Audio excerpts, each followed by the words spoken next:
Hello, time for another vlog. I think this is number 4. 2016-04 as it happens. I'm not sure how to number these things, or whether even to bother, but this is the 4th one anyway of the year 2016 and ever. Although I've done obviously other things that are not so much vlogs as talks about stuff. Lectures, I suppose. Cheers.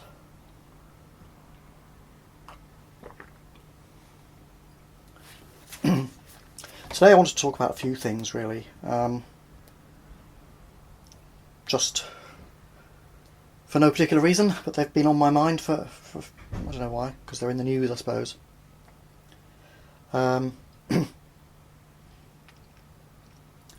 One is high sugar diets, and strictly speaking, high carbohydrate diets.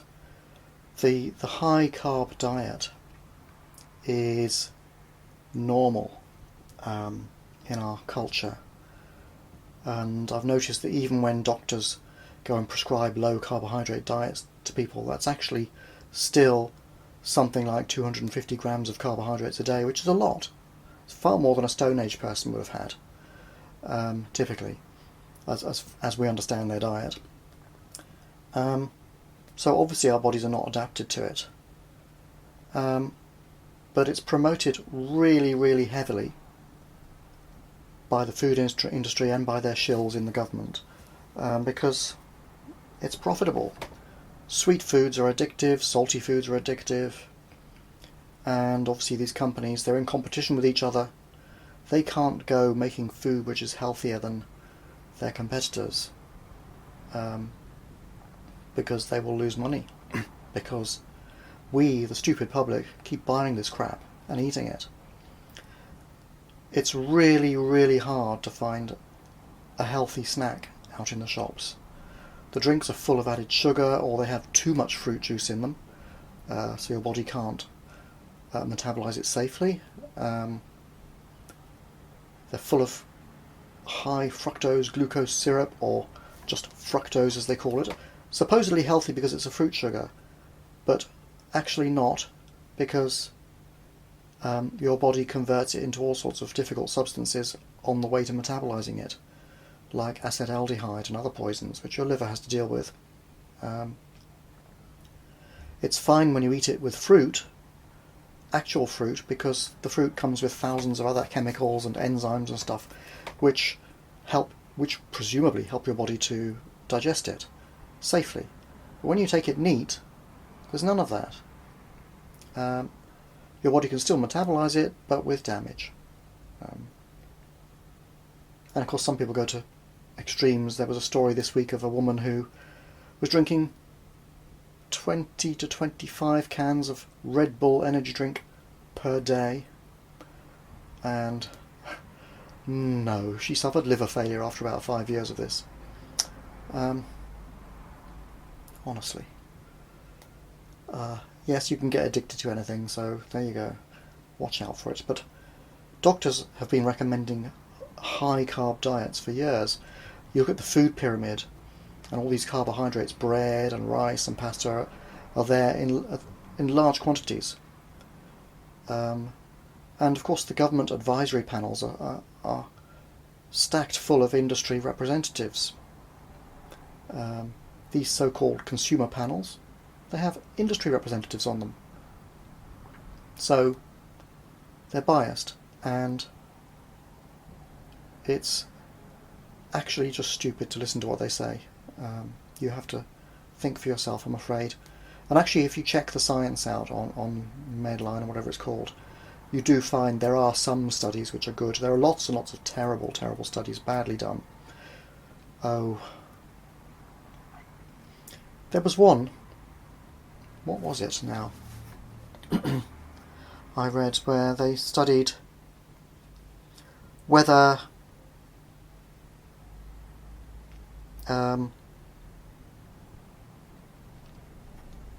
they were trying to work out whether exercise was good for you, and they chose, I think they did their study on something like 10 female athletes running for 5 minutes on a treadmill, and they concluded that it makes no difference.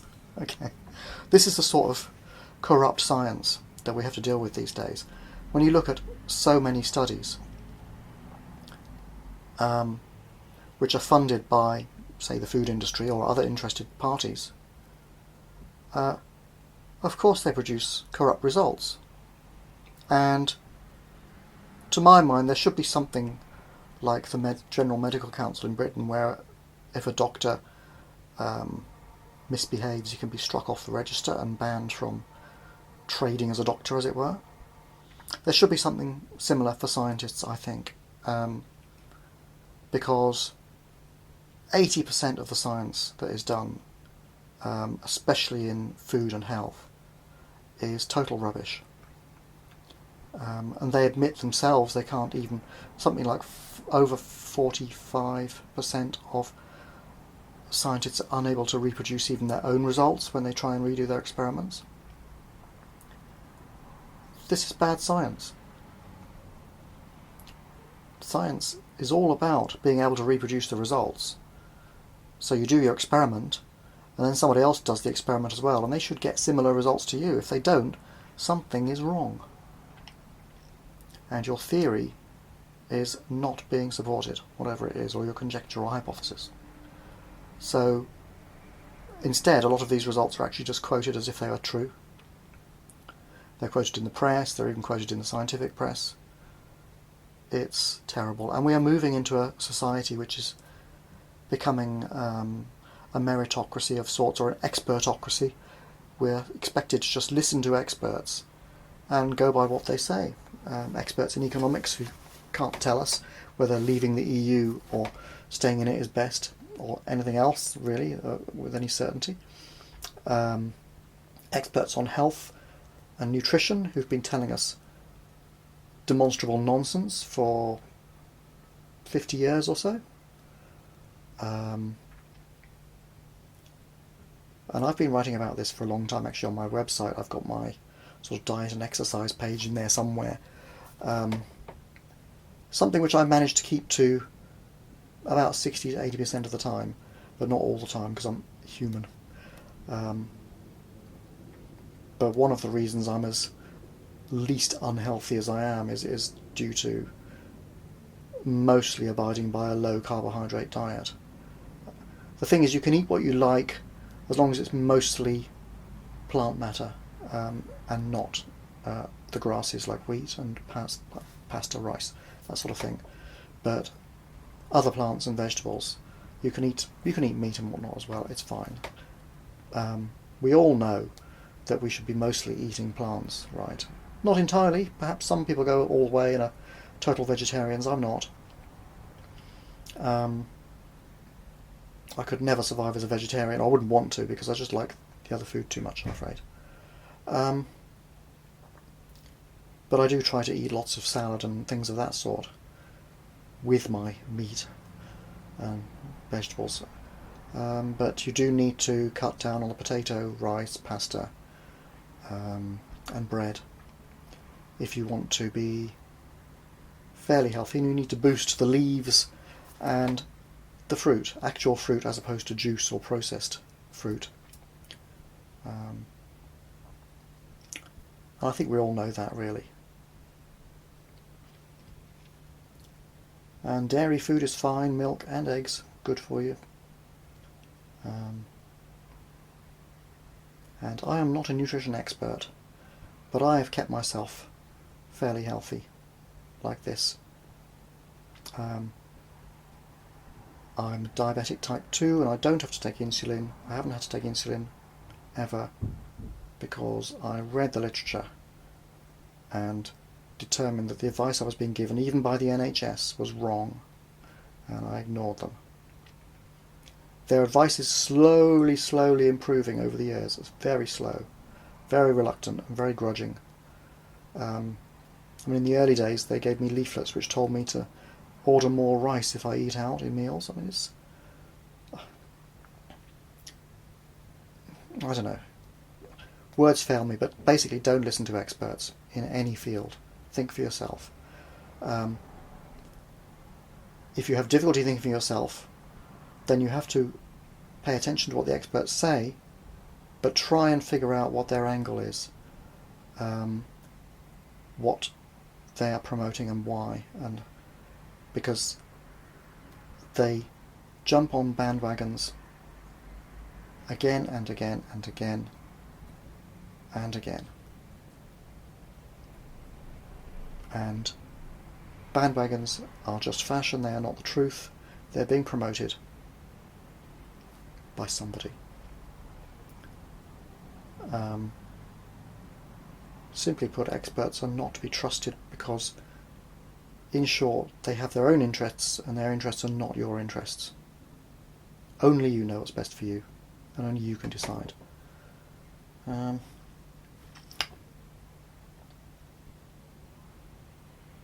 British Home Stores has gone bankrupt this week, gone into administration. In fact, it's folded altogether. It went into administration last month and they tried to find a buyer. Nobody wants it. And not only British Home Stores, but Courtaulds has also gone, because British Home Stores used to sell a lot of their clothes or tights and things of that sort without the customer. Courtaulds had to close as well. Now the reason I'm mentioning it, because I never used to shop in BHS anyway. I mean, you could buy pillowcases and jumpers or stuff like that in there, basically. Which these things I don't buy much of. On the face of it, it was a store with plenty of potential, and they have hundreds of shops over the country, all closing now. Many of these stores, though, have terrible leases. They're in poor locations, like secondary locations, although they're big stores, department store size. They're in secondary locations and paying double rents with leases lasting until the 22nd century. Okay.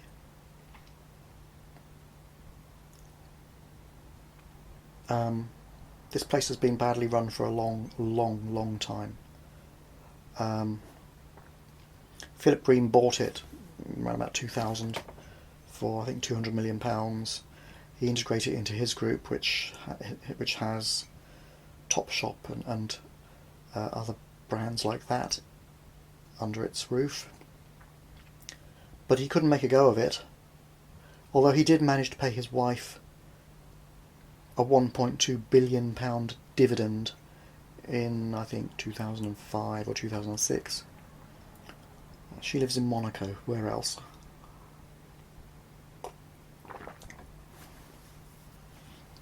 But now the brand has folded with debts of, how much? £1.3 billion.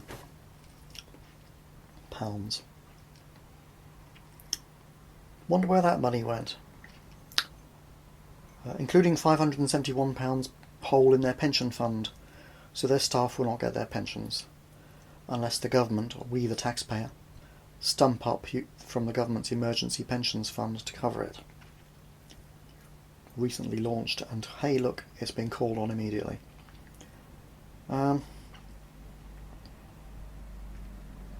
Was this fraud? Philip Green himself has moaned at trial by media. But when you pay your wife like a massive dividend and then discover that the company has to close with a rather similar debt, admittedly a few years later it's been struggling on, they needed £60 million to keep going. And I guess his wife didn't feel like giving any of that money back. What a shame. It sounds like fraud, doesn't it? But I suppose the trouble is, it's legal. Company law is, in fact, legalised fraud. Deliberately so. It's the law of limited liability. This was invented by the British, of course, who else, to allow people to invest in businesses without taking personal liability for their actions. Because it's a fact of life that the market is vicious and competitive. And most companies fail. Probably the average successful entrepreneur has maybe 5 failed companies behind them before they actually hit a success. So if they had to put their own money into it and lose it, they would be done for. They would never get to their successful company. The one which really does make all the money and pay all the taxes and make the profit for everybody. So it is legal for people to take risks with other people's money. And obviously when you invest in a company, in a business, you buy shares, you should not be investing money you can't afford to lose. Because of this, those companies are likely to fold. Yes, they are likely to fold. Very few companies survive forever. None, actually. There are companies that have been around 300-400 years, but even they fold sometimes. Barings Bank, as an example, from not too long ago,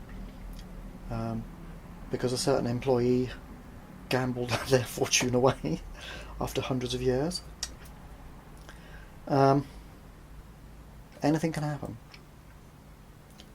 So it's legal to take people's money, and it was legal for him to offer a huge dividend of £1.2 billion to his shareholders, who happened to be his wife. What a surprise. How amazing.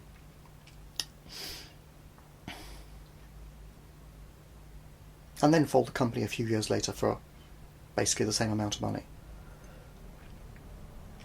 Never mind all those 11,000 employees or whatever it is.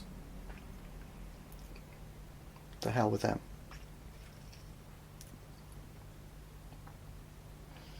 The same kinds of frauds happen on a small scale. Although I'm using the word fraud, it is legal. It's just the way it is. In small companies, the bosses, they pay themselves undeserved high wages and other people do all the work.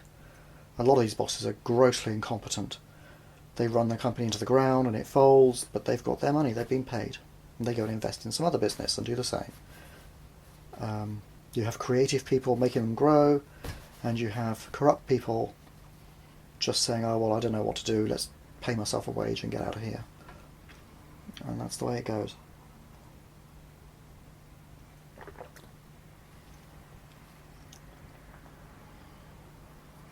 And I mentioned that this is because of market competition. This is the way it works. And despite all this fraud, it's very good at making money. In the days before this was the law, business was very small. It was dangerous to do because you could, and probably would, lose your money. Now, you lose other people's money, but they're only investing because they can afford it. So it's not so terrible, strangely enough. It's bad when it exploits the employees, like when you rob their pension fund. But it's judged by the wealthy powers that be to be in the best interests of everyone overall. And there's no doubt that our society is super wealthy in comparison to how it was before, say before 1700. Although of course we have Western values like freedom of speech and separation of church and state, which allows us to make rational laws, which have also helped enormously in generating the wealth and creativity of our culture. And we should defend those values. But whether we should do something about company law, I don't know. I mean, the government has been kind of rolling it back bit by bit, but it will not work very well if they go too far, I think. See, society runs on, pardon me, on about three principles. The worst kind of society is a warlord society, a society which is at war. That's the worst form of cooperation, if you like. The next best is competition, where companies don't fight each other, literally, or even go for illegal scuppering of each other's schemes and things, but they compete according to the law. They compete in the marketplace for selling their goods, making better goods, making cheaper goods, that sort of thing, making addictive goods like food, full of sugar. This sort of thing, they compete like that. It's legal, but the buyer, caveat emptor, has to be aware at all times that they're buying the right thing, and investors too. And the best form of society is probably cooperation rather than competition. However, humans being what they are, we have so far failed to make cooperation work that well. We try to build socialist societies, and they've proved to be terrible. They make everybody poor. They require mass murder of dissidents, or they generate mass murder anyway. They become a kind of religion, where the state goes on jihad against anyone who disagrees with them. Because when you know the truth, then obviously other people must be wrong and they need to be stopped. That's where the value of freedom of speech comes in. It stops that sort of thing if it is defended. So people who resist freedom of speech need to be stopped, actually.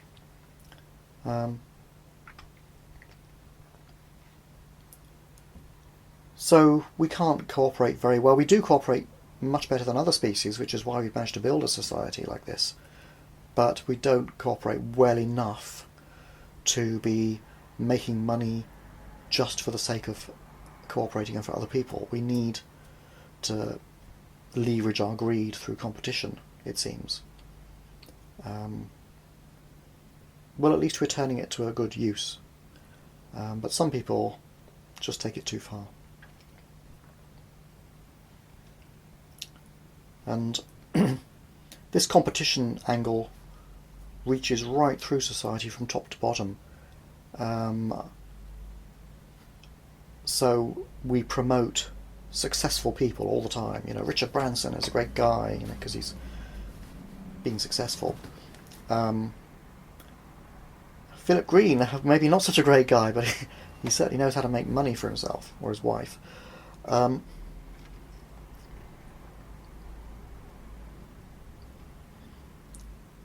We talk about the great and the good, the David Camerons and the Boris Johnsons and all these famous people, Angelina Jolie and Halle Berry, Brad Pitt, the famous people who are super successful.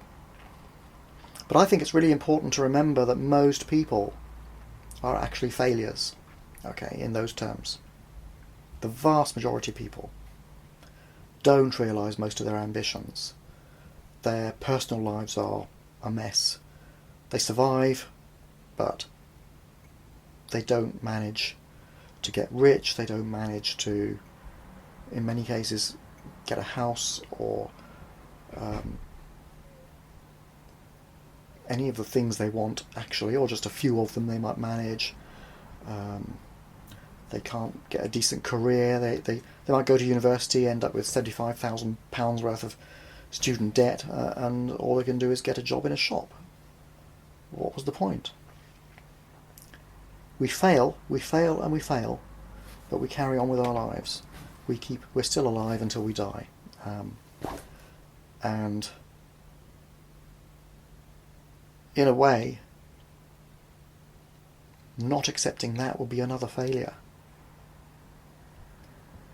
Failure to accept failure is itself a failure. But in a society which promotes competition, we can feel like failures too, and it's not fair, actually. Because competition is not the best way for running a society. We should all be lovey-dovey and looking after each other and all that. We can't quite manage it because we're too vicious as critters, humans. But we know, really, that would be better. And maybe we're evolving towards it slowly. But in the meantime, I think it's important to just realise that the stories our culture tells us are tripe. And don't buy into them, okay? Just sit back, relax, take a mindfulness course,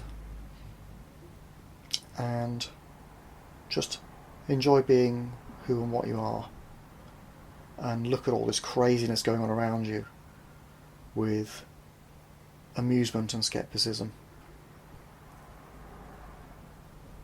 And I guess that's my message for today. Hope it makes sense. I don't know what I'm going to talk about next time, but there you go. Bye for now.